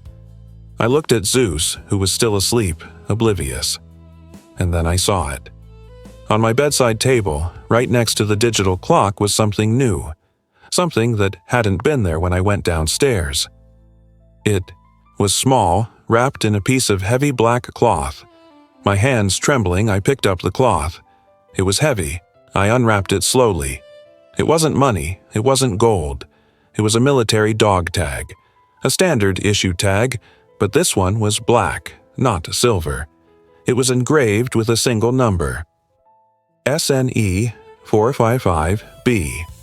The serial number of Zeus's operational data collar, the one that was supposedly destroyed. And beneath the serial number, etched deeply into the metal, was a name. Jake Miller. The ghost hadn't left me a payment. He had left me an identity.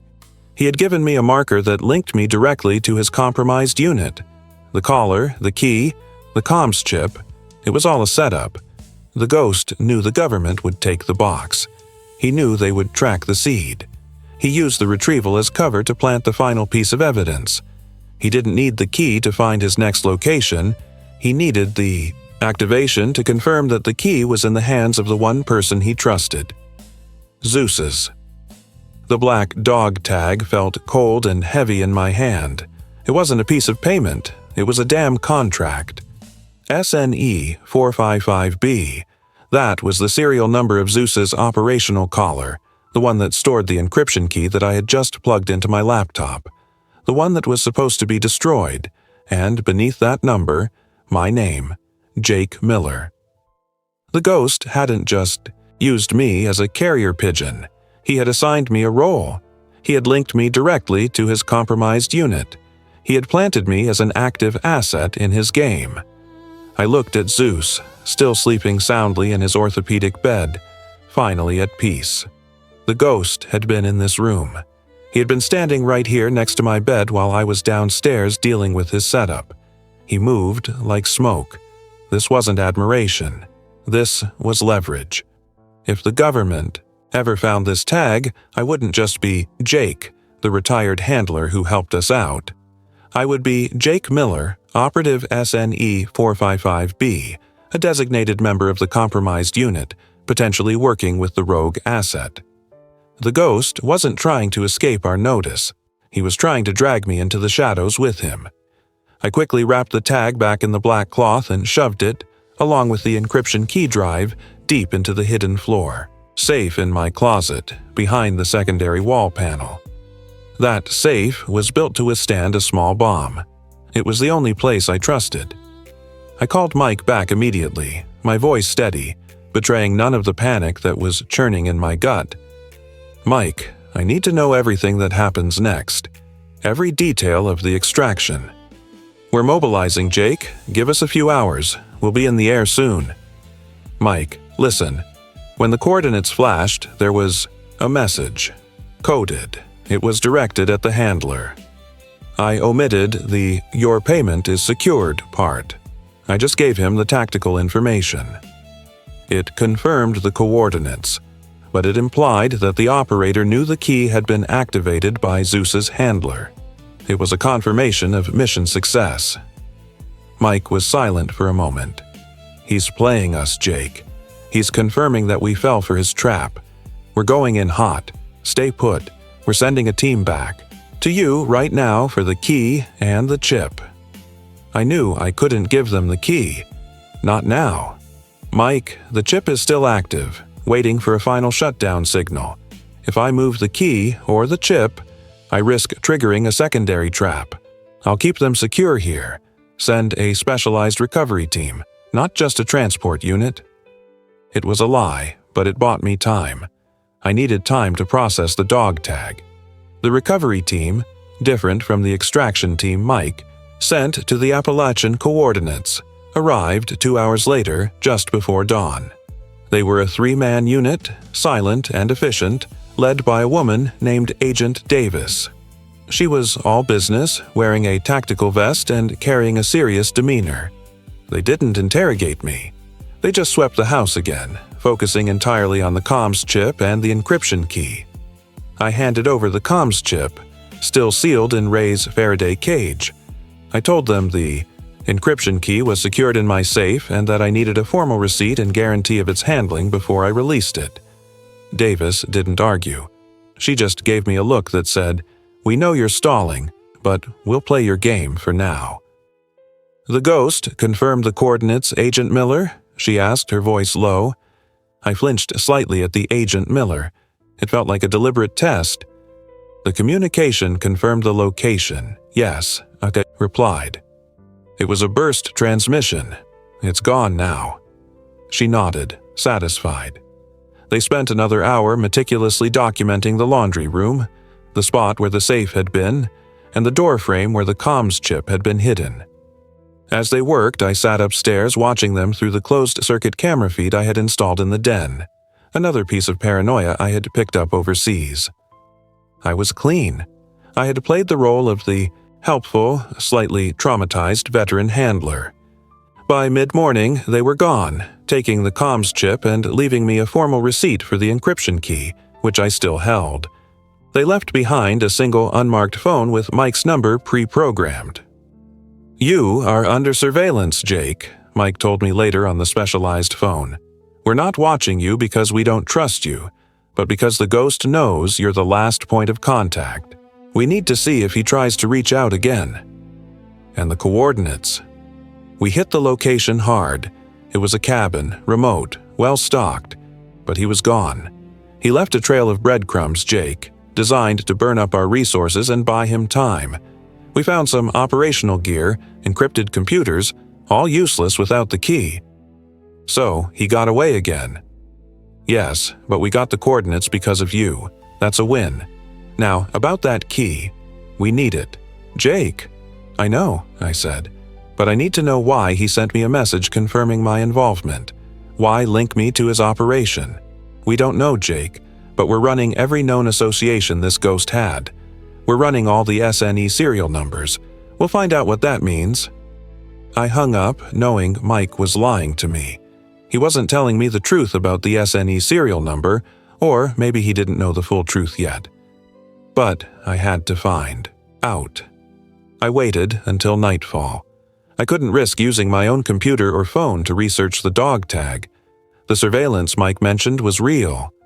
I drove out to a quiet 24-hour diner 40 minutes away. I used their public Wi-Fi and a burner laptop I kept stashed in my trunk. I pulled out the black dog tag and the encryption key drive. First, the tag. I typed in the serial number, SNE455B. The search results were immediately scrubbed. Nothing. Civilian. Just dead links and error messages. That confirmed it was deep classified inventory. Next, I focused on the name, Jake Miller. Why my name? The ghost couldn't have known I would buy that house unless he had planned it that way. I went back to the adoption records. I looked at the timeline. Ghost hides box, October 2021. Jake purchases house, December 2021. Jake files adoption papers for Zeus, February 2022. The ghost hid the box, before. I filed the adoption papers that listed my new address. He couldn't have known I was coming, unless he didn't need to know my address. He just needed to know I was the handler who would eventually adopt Zeus. I realized the chilling truth. The ghost didn't choose the house, he chose the dog. He knew Zeus was coming home with me. He didn't care where I lived, only that Zeus would be guarding the cash wherever I set up shop. The house purchase was just a timing coincidence. The ghost needed a place now, and he knew Zeus would arrive later. And the dog tag, it wasn't about the house, it was about the mission. I went back to the SNE 455B serial number. I stopped looking for public records and started looking for operational records. I used my old clearance codes and some back-channel forums that Mike wouldn't know about. I searched for SNE 455B and K9 unit. What I found was shocking. The SNE 455B serial number wasn't just Zeus's caller number. It was the designation for a specific, highly sensitive mission that had gone sideways 3 years ago during my final deployment. It was the designation for Operation Cerberus. Operation Cerberus was the mission where my squad and I were pinned down in a marketplace in Kandahar. We were supposed to be providing perimeter security for a high-value target, extraction, but we walked right into a massive ambush. Zeus saved my life that day, alerting on a hidden explosive that would have taken out the whole street. We fought for 6 brutal hours before air support could extract us. We lost 3 men that day. It was the mission that broke me, the reason I came home.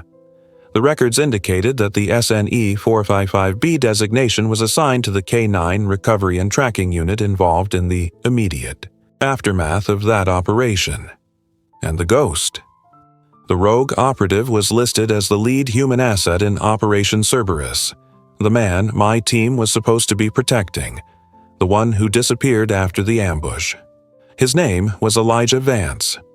Elijah Vance had gone dark, presumed dead after the ambush, but the classified files I accessed suggested that Vance had not gone rogue. He had gone into hiding, convinced that the ambush was an inside job, orchestrated by elements within his own unit. He believed the compromised data he was protecting was evidence of a massive betrayal at the highest levels. The data in the first box, the one Zeus guarded, was likely preliminary evidence. The data the encryption key led to was likely the final, damning evidence. And the dog tag, the one with my name and the designation SNE 455B, it was a memorial. My team had been part of the operation that failed. Vance was giving me the designation of the failed mission, effectively making me his successor. He was telling me that I was now involved in completing the mission that almost killed us all, the mission to expose the betrayal. I looked at the encryption key drive. Use wisely. The ghost, Vance, wasn't framing me, he was recruiting me. He knew I was a handler, a survivor of Cerberus, and a man who understood absolute loyalty. He was giving me the chance to finish the war he started. I drove back home, the burner laptop destroyed, the dog tag, and the key back in the safe. The surveillance felt suffocating. Mike called me late the next morning. His voice was tight, strained. "Jake, we have confirmation on the SNE serial number protocol. It's related to Operation Cerberus." "I know," I said quietly. "How do you know?" "I still have friends in the reserves, Mike. They talk. Cerberus was a disaster. Why didn't you tell me the ghost was Elijah Vance?" Mike sighed heavily. "We can't confirm it's Vance, Jake. But the profile matches. Vance was highly attached to Zeus. He worked with him briefly before you took over. He didn't just work with him, Mike. He trained him. Vance knew exactly how Zeus's mind worked, what he would alert on, and how to use that to his advantage. We need the key, Jake. We need to decrypt the rest of the operational data Vance left behind. We need to know who he was running from. I'll give you the key, I said, but not yet. I need a guarantee of protection, Mike. If Vance is tracking this and he sees me compromise his final asset, he's going to come after me. We will protect you, Mike assured me, but the promise felt thin. They would protect me as long as I was useful. I knew what I had to do. I couldn't just hand over the key. If Vance was right, and the betrayal went high up, the data on that drive might just disappear into the same black hole that swallowed Operation Cerberus. I needed to see the data myself. The problem was the encryption. Ray said it was locked down tight, requiring the specific key to decrypt the location signal. But the drive itself had to contain more than just the coordinates I sent Mike. It was an encryption key. It was designed to unlock something. I drove back to Columbus, taking every precaution to shake potential tails. I left Zeus at home, sleeping on the couch, the ultimate sign of normalcy. Ray was nervous. Jake, you have government agents asking about proprietary communication chips. I think you need to tell me what the hell is going on. I told him a heavily sanitized version, a rogue asset, a compromised operation, and a key that the government needed to retrieve. I need to know what else this drive can unlock, I told him, placing the small key drive and the black dog tag on his desk. Ray looked at the dog tag, his eyes widening. Black Ops, Jake. This is serious. He spent an hour running diagnostics on the encryption key drive. He didn't try to decrypt it, he just analyzed its structure. The drive is partitioned, Ray explained, pointing to the screen. One partition held the coordinates. That's burned and gone. But there's a second, hidden partition. It's much larger. It's locked with a secondary layer of encryption. Can you crack it? Not without the password. This is military grade, Jake. We'd need years and a supercomputer. I looked at the dog tag. SNE 455B. Jake Miller. What if the key is the password? I asked. Ray shook his head. No, the key is the key. The password would be alphanumeric, something personal. Personal. What was? Personal to Elijah Vance? Operation Cerberus. Zeus. Loyalty. I thought back to the note Vance left Zeus. Good boy. I started typing in the only password I could think of that linked Vance, Zeus, and the mission. The date of the ambush. Ray shook his head. Too obvious. I tried the serial number, SNE 455B. Nothing. I stared at the dog tag, specifically at the engraved name, Jake Miller. Vance had chosen my name. Why? Ray, I said, try typing in the full name of the dog. Zeus's full military designation was ZEUS 0199. Ray typed it in. The screen flashed red. Access denied. Okay, I said, leaning back, frustrated. What if the password is the name of the man who died saving the rest of the team during Cerberus? Ray looked at me, serious now. Who was that? Corporal Mark Mac McMillan. He stayed behind to cover our retreat. Ray typed in McMillan. The screen flashed. Green. Access granted. Welcome, operative. Ray and I stared at the screen. The hidden partition opened, revealing not another set of coordinates but hundreds of encrypted files, documents, audio logs, and high-resolution photos. My God, Jake, Ray whispered. This is the whole operation. The files are dated from 3 years ago, right up until the day of the ambush. Vance didn't just want to escape, I realized. He wanted to leave the evidence trail with someone he knew would finish the job. He knew I was connected to McMillan and Cerberus. I started scrolling through the file names. They were coded, but one stood out. Final report, asset compromise. I opened it. It was a long document, detailing the entire conspiracy. Vance laid out in meticulous detail how the high-value target extraction had been deliberately compromised by a senior intelligence officer, a colonel, named Hayes, who was selling classified assets to a foreign entity. The ambush that killed McMillan and nearly killed my team was designed to eliminate Vance and destroy his evidence.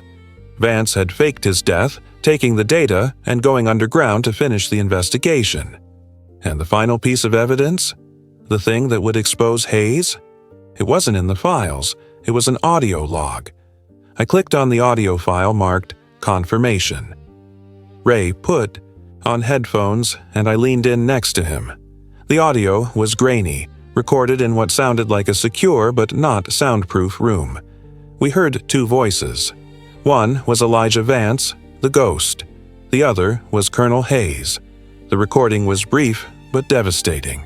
It was Hayes, clearly and calmly, confirming the coordinates and timing of the Kandahar ambush to an unknown third party. It was the absolute proof of the betrayal. "This is it, Jake," Ray breathed, pulling off the headphones. "This is everything. This drive blows the roof off the intelligence community." I looked at the flash drive, then at the black dog tag.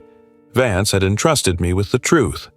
I called Mike immediately, using the secure phone. "Mike, I need to meet you, now, alone. I have the key and I have the data." "Jake, what data? You only sent the coordinates." "I know the name of the traitor, Mike, and I have the recording to prove it." "Colonel Hayes." There was a long, chilling silence on the line. "Jake," Mike finally said, his voice flat and terrifying. "Where did you get that name?" "It was on the drive, Mike. Vance left the evidence. He knew I would look. I know everything about Cerberus." "Jake, you need to turn yourself in. You have compromised classified materials. This is beyond my jurisdiction now." "No, I'm not turning myself in. I'm giving you the evidence. But I want to guarantee that this goes public, Mike. This isn't just about saving your career. This is about McMillan. This is about justice." Mike's response was cold. "Meet me at the old quarry 20 minutes. Do not call anyone else. Do not tell anyone you have that drive."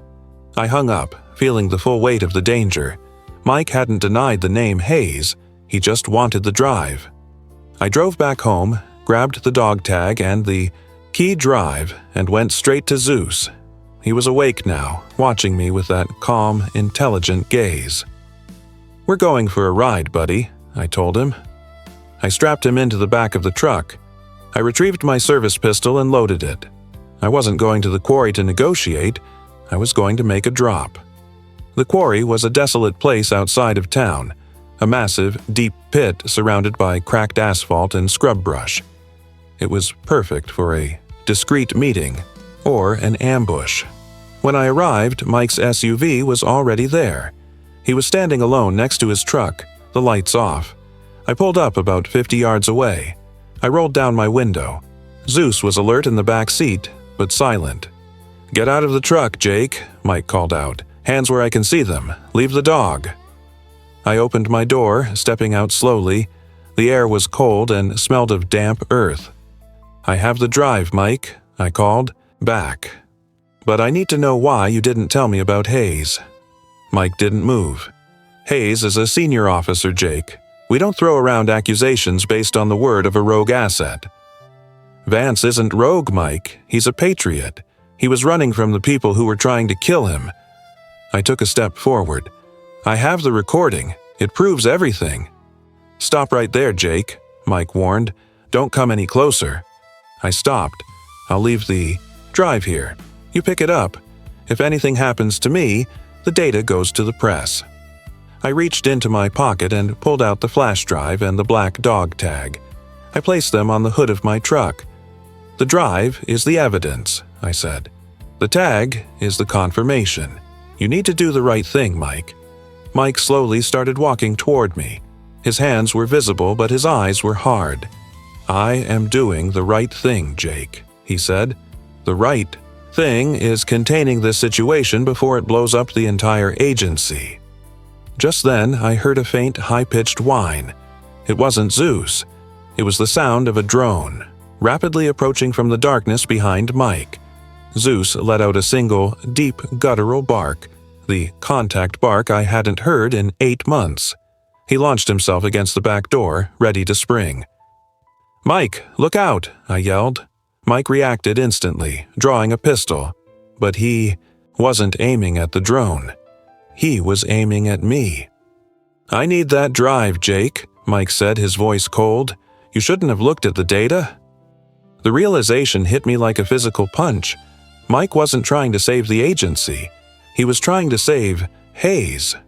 Mike was compromised. "You knew about Hayes," I accused him. "Hayes is complicated, Jake. He's valuable. We handle things internally." The drone was now directly overhead, buzzing loudly. It wasn't a surveillance unit. It was a military-grade weaponized drone, designed for silent, precise elimination. "Zeus, attack!" I screamed. Zeus didn't hesitate. He burst out of the open back window, a massive shadow launching over the cab of the truck. He didn't run toward Mike, he ran toward the drone. The drone was too fast, too high. It was locking onto the thermal signature of the truck and me. Mike fired a single shot. It hit the ground, near my feet. "Get away from the truck, Jake!" I didn't move. I grabbed the flash drive and the dog tag off the hood. Zeus, failing to reach the drone, turned and ran toward Mike, a terrifying black streak of muscle and fury. Mike turned his pistol on Zeus. "Down, dog!" But Zeus was too close. He slammed into Mike, knocking the pistol away. Mike went down hard, wrestling with the 120 pounds of sheer trained aggression. The drone, confused by the sudden movement, lost its lock. It hovered for a second, recalculating. That was my chance. I jumped into the truck, threw it into reverse, and spun the tires on the asphalt. "Zeus, load up!" I shouted over the engine. Zeus disengaged from Mike, who was scrambling to retrieve his weapon. Zeus leaped into the passenger seat just as I slammed the door and floored the accelerator. The drone locked onto the truck again. I saw a tiny flash of light from its belly. Bam! A projectile hit the asphalt right behind my rear bumper. I drove the truck off the road into the rough, uneven terrain of the quarry edge. The tires bounced violently. I needed to get under cover. "Hold on, boy." Zeus was breathing heavily, his ears flattened, but he was completely focused. He looked back at the drone that was now pursuing us, high above the trees. I drove straight toward a cluster of derelict maintenance buildings, old concrete structures that offered some protection from overhead attack. As I sped toward the buildings, Mike's voice crackled over the secure phone I had tossed onto the dashboard. "Jake, stop! You're making this worse. You're engaging a government asset." "You tried to kill me, Mike," I yelled back. "I was containing the information, Jake. Vance framed you. He knew you would react this way. He gave me the truth, Mike. You tried to. Cover it up." I slammed the truck to a halt behind the thickest concrete structure. I grabbed Zeus and the drive. "We move." We scrambled out, running toward the cover of a massive, rusting water tank. The drone was hovering over the buildings now, searching. "Zeus, search," I commanded, pointing toward the tank. Zeus immediately went into sweep mode, low to the ground, checking for traps or secondary threats. "Jake, the drone is programmed for elimination." Mike's voice continued on the secure phone, which I had taken with me. "It's running a non-negotiable protocol. If you don't surrender the drive, it will eliminate you." "Who controls the drone, Mike?" Silence. Hayes, I realized. Hayes knew Vance would leave a key, and he had a contingency plan to take out whoever activated it. I looked at the black dog tag in my hand. Vance hadn't framed me. He had designated me as the one who would be targeted by Hayes. He had warned me. Zeus let out a low growl, pointing his nose toward the far side of the water tank. "Contact," I whispered. It wasn't Mike. It was another man, moving fast and low along the tree line. He was wearing black tactical gear, and he carried a suppressed rifle. He was the extraction team, now turned elimination team. "Mike, you sent a kill team after me," I stated into the phone. "Jake, just the drive. Hand. Over the drive, and we can sort this out." I threw the secure phone as hard as I could toward the drone. The drone immediately shifted its focus, registering the thermal signature of the phone against the cold ground. Bam! The drone fired again, vaporizing the phone and creating a small crater. I used the diversion. "Zeus, perimeter, stay low." I knew I couldn't fight them. I was outgunned and outnumbered, with a weaponized drone overhead. My only advantage was Zeus's ability to track and detect. I looked at the encryption key drive. If I destroyed it, I saved myself, but McMillan died in vain, and Hayes won. I had to get the data out. I needed a place to transmit the recording without the drone or Mike's team intercepting the signal. I looked up at the water tank. It was rusted, massive, and probably hadn't been used in decades, but it was high and metal. "Zeus, cover me." I scrambled up the rusty ladder on the side of the tank. The metal shrieked under my weight, advertising my position. The man with the rifle emerged from the shadows and fired. The bullet whizzed past my ear, striking the tank with a loud clang. Zeus immediately engaged the operative. He didn't bark, he just moved, silently and swiftly, cutting off the operative's path and forcing him to deal with a highly trained, enraged German shepherd instead of the target. I reached the top of the tank. It was flat, wide, and exposed. The drone immediately swung toward me. I pulled out the encryption key drive and my old battered satellite phone, the one I used for emergencies overseas, powered by solar cells, independent of the local grid. I had about 30 seconds before the drone locked onto my head. I plugged the drive into the satellite phone's data port. I needed to transmit the audio file to the press, to anyone who could expose Hayes. The satellite phone powered up slowly. The drone was already humming, closing the distance. I typed the command to upload the audio file to the only contact I knew I could trust to use it. My sister, Sarah, who had a background in investigative journalism. The upload speed was agonizingly slow. 5%, 10%. Zeus was fighting below, a cacophony of snarls and grunts. I knew he couldn't hold the operative forever. The drone was directly above me now, casting a perfect circle of shadow. I could feel the heat signature lock on. 50%. I looked down. Mike was running toward the tank, gun drawn. "Jake, stop! That data is going to get you killed!" "It already did, Mike," I screamed back. 90%. 95%. The drone made a final decisive click. I knew what that meant. 100%. Upload complete. I ripped the drive out of the satellite phone and threw the entire phone, along with the black dog tag, into the center of the quarry pit, hundreds of feet below. Just as I did, the drone fired. The blast didn't hit me. It hit the rusted metal of the water tank right next to me. The tank ruptured with a deafening metallic scream. Thousands of gallons of stagnant water erupted, showering the quarry floor. I was thrown backward, tumbling off the tank and landing hard on the concrete below, right next to the struggling Zeus and the operative.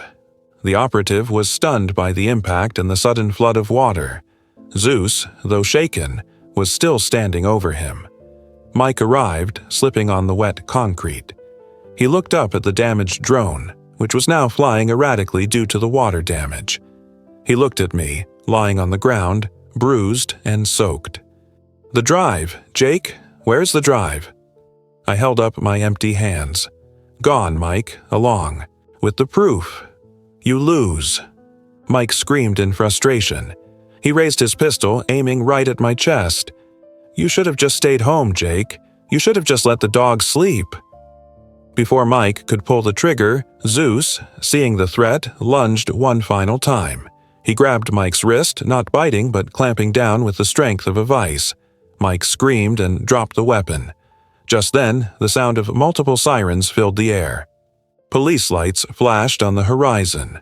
Mike looked around, frantic. "Who did you call?" "I didn't call anyone, Mike," I said, struggling to sit up. "But I sent the evidence to someone who did." The extraction team was compromised, but the evidence was out. The war was officially public. Mike, knowing the game was over, slumped to the ground, defeated. I looked at Zeus. He was panting, bruised, but he was alive. He had finished his mission. I knew that the local police and the ensuing investigation would be a nightmare. I would be detained, questioned, and likely charged with interfering with a government operation. But the truth was out. The war was over, but my life as a civilian was definitely finished. I was now the former handler of a military K-9 and the recipient of a rogue operative's final devastating truth. I put my arm around Zeus's neck, the cold water dripping off his thick fur. "Good boy, Zeus," I whispered. "Good boy." End of Part 4. Next part will be the conclusion, dealing with the fallout, the consequences for Jake and Zeus, and the final fate of the ghost. You know, when I look back at that night at the quarry, it always feels less like a dramatic movie ending and more like the most exhausting Tuesday of my life. The sound of the sirens was the only thing that saved me. It wasn't the FBI or the CIA or any specialized unit.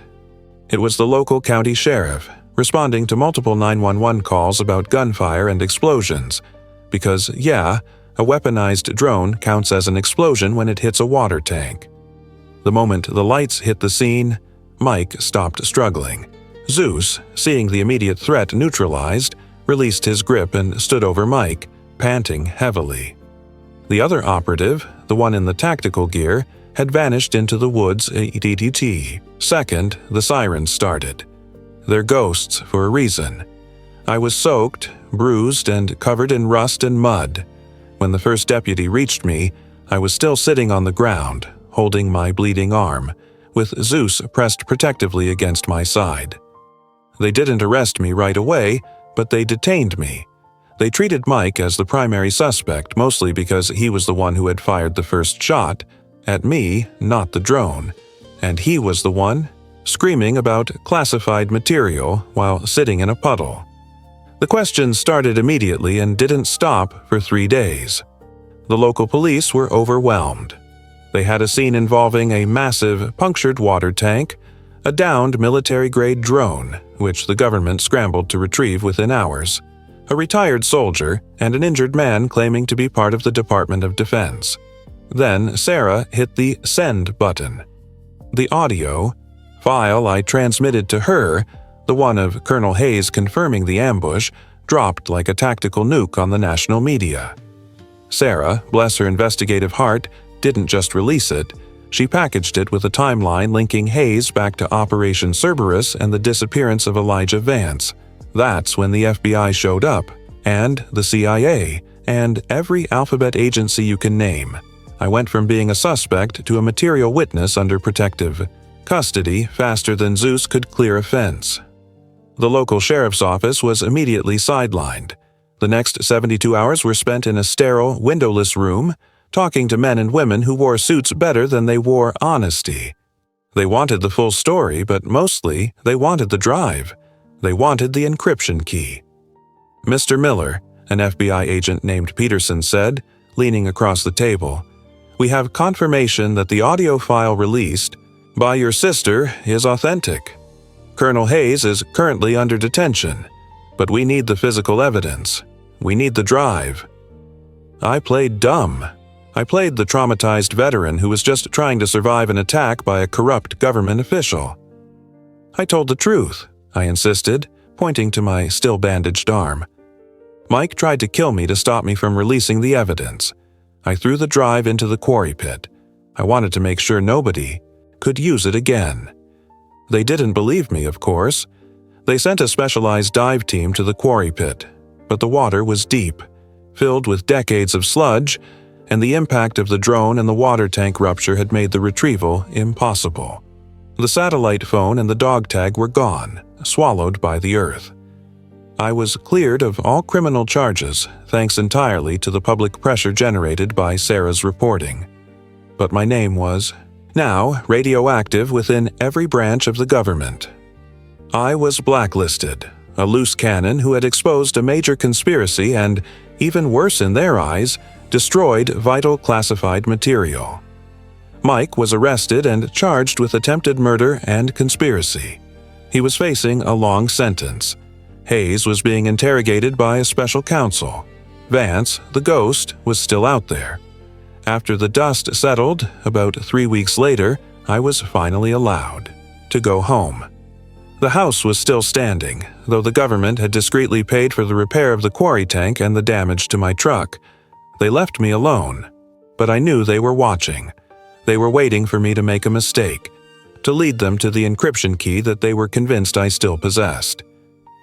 I didn't disappoint them. The key was still hidden in my safe, along with the black dog tag. The quiet of the house was different, now. It wasn't the heavy, anxious silence of the unknown threat. It was the quiet of exhausted resolution. Zeus was my anchor. He was completely, utterly retired. He didn't check the basement door.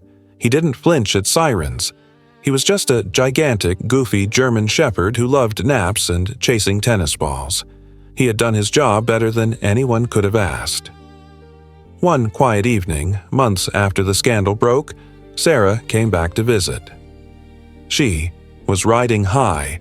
The story was the biggest of her career. "You know, Jake," she said, sipping wine in the living room, "you're a hero. You exposed a massive betrayal." "I was a delivery man, Sarah," I corrected her. "Vance used me. He knew exactly what I would do." "And what about the ghost? Elijah Vance? Any word?" "He's still gone. They've searched every corner of the country. They think he's in South America now." "And the key? The USB drive? You threw into the quarry?" she asked, her eyes twinkling. I just shrugged. "The quarry is deep, Sarah. Very deep." She laughed. We both knew I had kept the drive. It was my insurance policy. I never told anyone about the black dog tag. It was my secret, my burden, and my connection to the war that wouldn't die. A few months later, I decided I needed to move on. The house was tainted. Every shadow reminded me of the surveillance, the fear, and the deception. I put the house up for sale. I sold it quickly to a nice, boring couple who only cared about the school district. I didn't tell them about the basement door. I just told them the previous owner had done extensive, high-quality repairs. Before the closing, I went down to the laundry room for one last look. The wall was perfect. The door was flawless. I paused at the doorframe, right where the comms chip had been hidden.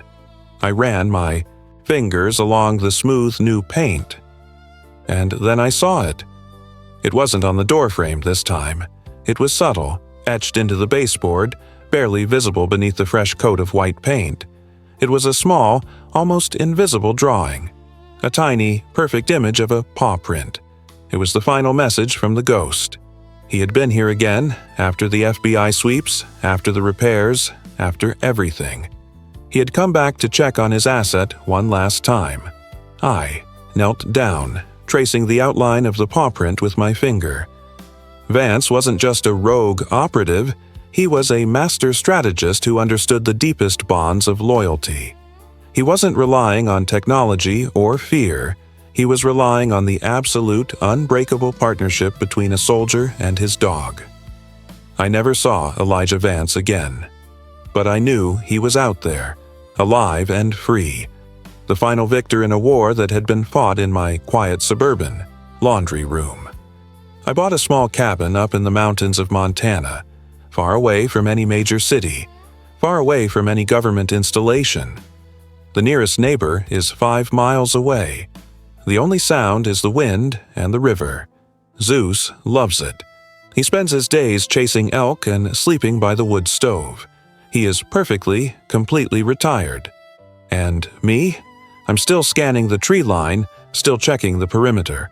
I still carry the encryption key and the black dog tag. Sometimes, when I wake up in the middle of the night, I walk out onto the porch with Zeus. The silence here is profound. I look up at the stars, and I think about the man who trusted a dog's instinct over an entire government apparatus. Zeus looks up at me, gives me a heavy, contented sigh, and then puts his head back down, resting on his paws. He's not guarding the doorway anymore. He's just sleeping. And that, finally, is the most profound peace I have ever known. But if I ever hear a faint synthetic scent of cheap furnace oil, or if a government SUV pulls up my long, winding driveway, I know exactly where the safe is, and I know exactly who I'll trust to watch my back. Because some partnerships and some missions are never truly finished.